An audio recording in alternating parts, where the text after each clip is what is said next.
On today's video, we go over the rules for Massive Darkness 2.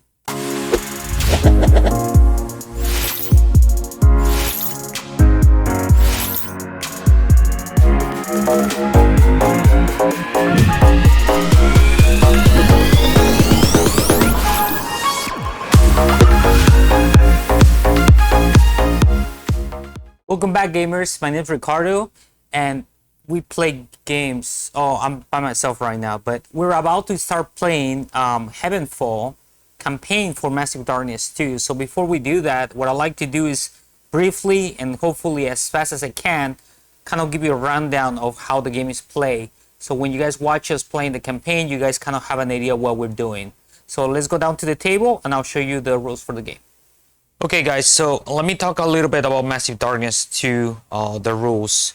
Massive Darkness 2 is a co-op game in which we are playing different classes of heroes, going through a dungeon with trying to achieve a quest or the goals of a quest. First, let me go over some of the tiles. I'm not going to show every single tile, but in this particular tile, what I want you to look at is that there are different spots on the tile where, that are lighter, and those some that are darker. The darker spots are called in shadow, and in shadow is important in this game because you're regardless of your class, your warrior is a lightbringer. A lightbringer is a type of warrior that's basically bringing light to the shadow, but they are trained to find the shadows. So they are better when they are in zones. A zone is a square. In a zone that has shadow, there's a chance that your shadow ability will trigger when you're in shadow. So we'll talk about that in a second, but I want you to kind of just focus on the tile right now. So there are different spots that are in shadow and as well as in light. In addition to that, there are these lines that you could kind of clearly see right here. Those divide different chambers inside this particular tile. So this tile, which is 1A, has two chambers, this one and that one. So that's basically kind of what the tiles look like, and I wanted to bring that up because that's gonna help us show you the rules for the moving of the character and how to be able to attack and move through the dungeon. Okay, so the gameplay on Massive Darkness 2 is composed of 4 different phases. I'm gonna show you these real fast. There's a hero phase, the enemy phase, the level up phase, and the darkness phase. Let's go ahead and start with the hero phase. After setting up and putting your warriors according to the quest that you're embarking on, there'll be a starting point. I'm not gonna show you the map for all of that. This is just a sample, but let's go ahead and say the other party started right there. In our turn, we decide who is gonna activate first. We're gonna activate each one of our heroes, and the most common thing that they could do is moving. So each individual hero will get 3 actions, and one of the things we could do is obviously moving. For each action that we spend on moving, we actually get 2 moving points or movement points. Movement points are used to obviously move, so that will be 1 and 2. So let's say that was his first action. For his second action, he's gonna declare another moving action. However, one of the movement points is also used to interact with stuff on the map or the tile. In this case, I'm gonna open the door for my first moving point of my second action, which leaves me 1 moving point left. However, right now my movement is interrupted because I open a door. The moment you open a door, you must draw a card from the door deck. In this case, let's go ahead and reveal this. It's a spike trap room. Add 1 spike trap token to the zone straddling the door inside the chamber if possible. So in this case, we're gonna go ahead and draw a spike trap, and we're gonna place that spike trap right there. Spike traps, there's multiple of them. You gotta shuffle them. Make sure that you don't see what's on the bottom, and then set them up as requested on the quest, or in this particular case by the door or something that happens during your adventure. So we go ahead and put the trap right there. Then I still have 1 point left. Oh, sorry, hold on. Before I finish, there's also a monster or a mob token in this particular chamber. So we stop our moving because we opened the door. That triggered a couple of things. First was that's spike trap. We went ahead and put that spike trap because of the door card. Now we gotta draw a mob card based on our level. Our level right now as level 1 character, sorry I bumped the camera, it's obviously level 1. So there's a couple different decks, level 1, 2, 3, 4, 5, 6. We will draw from the level 1, and we have our entities. Now this particular mob, the leader is going to be carrying a heavy hammer. So this is going to be placed like that on the map or somewhere around the table. And let me go ahead and bring those figures out, and they will be placed exactly where the token was. So the way we do this is we always get a leader. So this is the leader. It looks slightly different than the minions, but we always get one leader for each mob, and we get number of minions equal to the number of heroes. So in this case, I'm playing by myself or showing you by myself, so I will get 1. If there was 2 heroes, we will obviously get 2 minions. So they are placed right there. So the last thing we do as we review a chamber, we take a look at the loot tokens that might be present in that chamber. In this case, we have 1.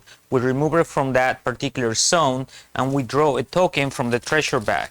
This contains X number of tokens based on your requests or setup for the one-shot scenarios. In this case, we drew a common treasure.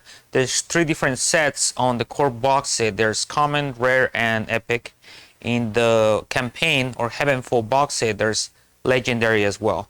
In this case, we drew a common.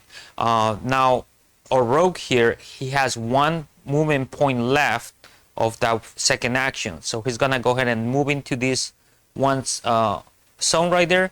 Immediately triggers the spike trap. So spike traps and bear traps, as long as you move into that zone when there's 1 of them, here I'll show you the bear traps right here, you have to flip it over and in this case take 1 wound. So we will take 1 wound from our character and continue with our actions. However, let's just say for right now, for sake of the video tutorial, that he had 1 movement point left. Maybe he had some sort of equipment that gave him an extra move or something. And you could also use movement to interact with tokens and pick them up. In this case, if I pick up this common treasure, it will trigger for me to draw a card from the treasure deck of the color that I picked up. Same thing happens with treasure chest, but the difference is that when you interact with the treasure chest, you flip it, you reveal 2 on the small treasure and chest, and there's 3 items on the large treasure chest.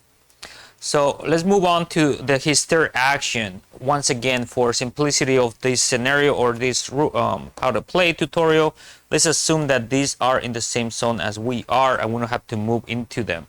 So we will have 1 action left in which we could try to attack. So let's take a look at how do we attack. Okay, when you are attacking, first of all, there's 3 different types of attacks. There's melee, which is the sword symbol. There is magic, which is, I don't have one handy with me right here, but it's basically a small little wand. Maybe I'll show you here real fast. Magic is I don't know if you can see it. Magic's the little wand, and range is the bow. In this case, I am located in the same zone as the mobs that I'm gonna be attacking, so that I will give it, I could use my melee. For range, what you need to do is, range will be, let's say that they were here. Range needs to be line of sight, a straight line. Line of sight in this game, so I'm gonna move them here. Let's say that he had a bow. He has line of sight to anything in this hallway and anything on there. There's a wall there, so that will block line of sight. There's no diagonal in this game, either moving or attacking, so there's no line of sight there, even if the door is open. And for magic, magic is, you could do magic in the same zone as you are or 1 zone away. So if he had a magic weapon, he could attack them there, and he could even attack them there. If he had a ranged weapon, he could attack them there as well as there or here.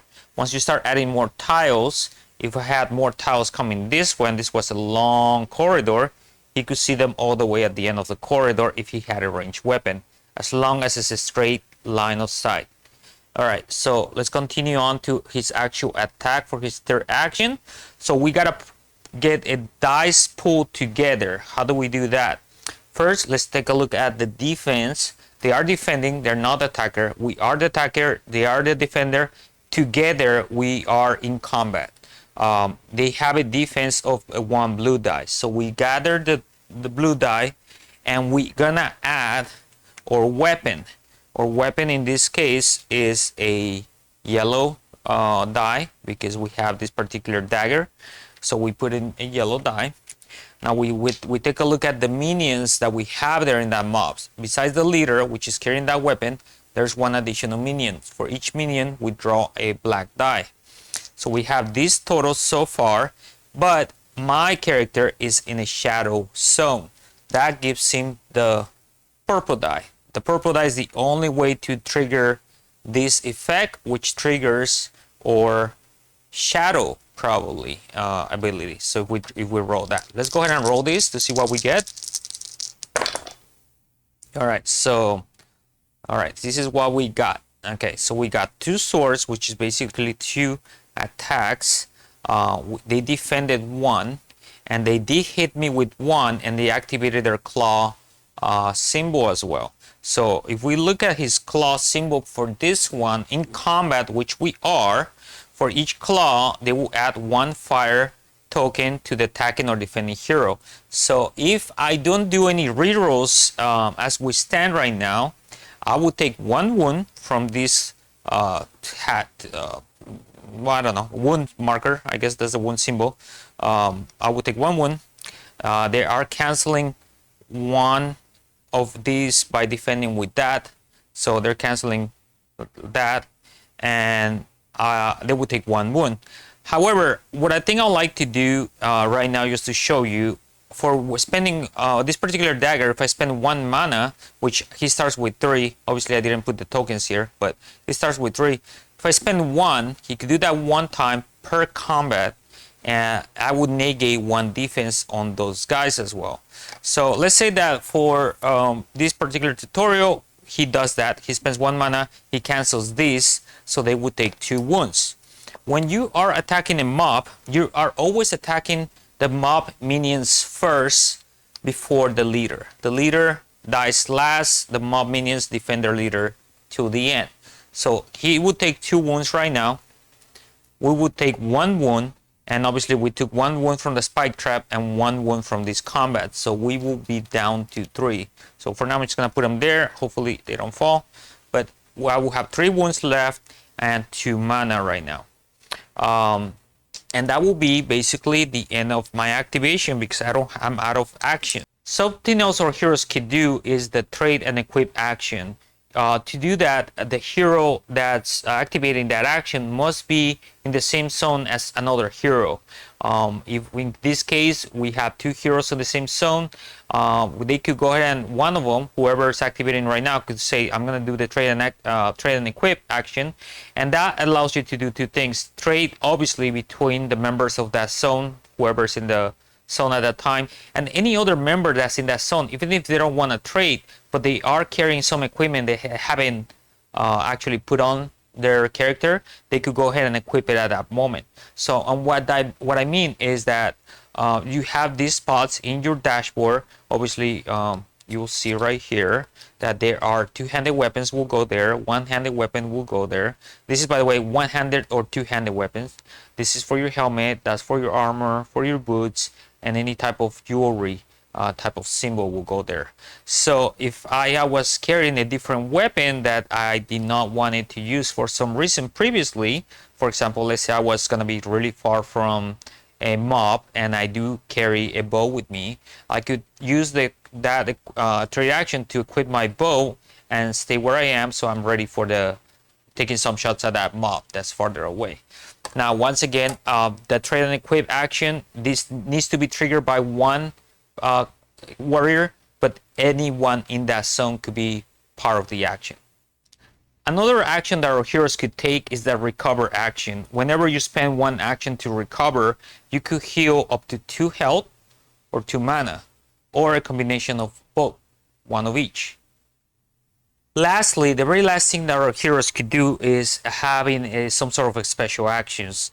Different classes might have an action of their own, as well as different equipment that you might find later on might give you an action option. So it will read action like it says right here. In this case, as an action, you could just gain 3 health. I'm sorry, 3 mana. This is for the wizard, and that's just a special action. It's just basically depends on your class and the equipment that you start finding throughout the dungeon. Okay, during the enemy phase, each mob gets 2 actions. We get 3, they get 2. They will always attack unless they cannot attack. In this case, we take a look at their weapon, and they do have a melee weapon. So melee weapon, obviously they're in the same zone as us, so they could go ahead and attack us. They're gonna spend basically their 2 actions attacking us. But let's say for example, for a second, that they were not in the same zone as us. They were here. So their first action will be to move towards us. That will be 1. Every time they spend a moving action, they only get to move 1 zone. So even if I was all the way over here, they will have to spend 2. Oops, keep dropping them.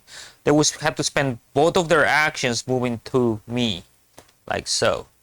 They're very slow, and it take them a little longer than us to get to us. But for now, they were in the same zone as us, and let's go ahead and do both of their attacks on me. So now, once again, we take a look at their card, but now instead of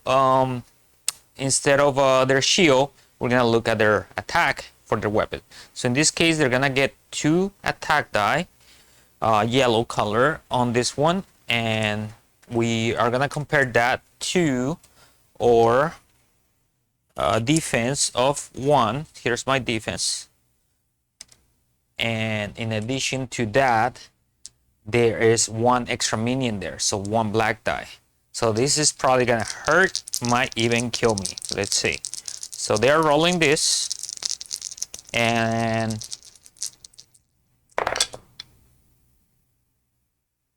okay, so this is nasty. All right, well, I block 1. So I'm showing you there. So I blocked that pretty much. Mana, this is the symbol for mana. If you roll that when you're attacking them, you will recover 1 mana. They don't use mana at all, so that's irrelevant for their attack. But this cancels each other out, and we are left with this. Okay, so we got 2 wounds basically coming to me, and in addition to that, he drew a claw, which was once again adding, in this particular case, adding 1 fire token to the attacking or defending hero. So that is really bad. In addition, oh, I think I just died. All right, well, in addition, I just saw that this particular weapon, when they're attacking, there's always a +1 sword result. So this result 2 is actually 3, and I just took 3 wounds, and in addition to that, I am on fire. In this particular case, that would have killed the rogue because he has 3 wounds left, and he will be KO. When you are KO, you lay your figure down at the beginning of the party. Based on how many classes or heroes you have with you, you get a life bringer token or multiples of this. This is the way to revive characters that are KO. At the beginning of the hero phase, the party decides to use this to bring them back up, and as soon as you bring him back up, there is a combat bonus of rerolling a black die that every class or every hero in that particular turn is could use this ability. So let's say that we use that next turn and he's back up. All right, the heroes have gone. We went over the enemy phase. Let's start talking about the level up phase. All right, as far as the leveling up, whenever a character kills 1 minion, they immediately gain an experience point. And now that's the character that actually put the final killing blow on that model, regardless of what it is. Actually, doesn't have to be a minion. It could be a leader. It could be a roaming monster, which are the larger figures in the game. Any one model that you remove because you kill him, you get 1 experience point. However, if you manage to kill a leader, every person in your party, regardless of who killed it, everybody gets 2 points. So that will be 3 points total right there. And when you kill a roaming monster, once again, those are the larger figures, you gain 4 experience points for those. And now, so mob leaders and roaming monsters, every hero in your party gets those points, and only the one that you kill directly, regardless of their level or regardless of what it is, you get 1 experience point. Now, what do you want this for? If we look down here, we could see that if we have 5 experience points, we will level up to a level 2. We will need 10 to level 3, 12. By the way, you cannot skip this, so you must go to level 2 if you have 5, and then get another new 10 experience points to go up to level 3, and so on and so forth. As we can see here, when I go up to level 5, my maximum health is increased by 1, so my maximum health will go to 6. In addition to that, we get to place this token type into the treasure bag. Okay, so this treasure bag is gonna get better and better. It's gonna give us more. In this case, we got a rare treasure right there, and these are epic treasures. So the chances are that we could get better treasure out of the dungeon and things that we collect. So let's say that I had leveled up to level 2 because I had 5 experience points. This will reset down to 0 again, and then I will be up to level 2. At level 2, once again, my health is 6 now. I would draw a token of the rare treasure and put it into the bag. In addition to this, once again, this is part of the setup. I did not go over this, but every time you level up, you get a new skill card for your class. I don't want to go over every single class. I'll have videos on each one of the classes separately to give you a rundown of how they play.